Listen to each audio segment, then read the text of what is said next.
I'm currently learning how to work with robots. We're learning how to make them move from left to right, up and down.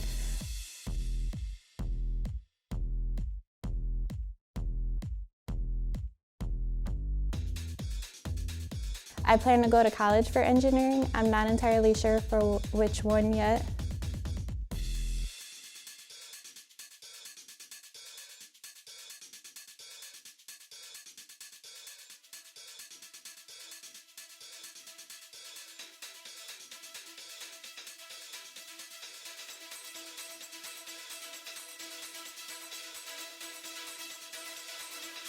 I'm currently enrolled in the Electrical and Mechanical Engineering program here at the Area Career Center.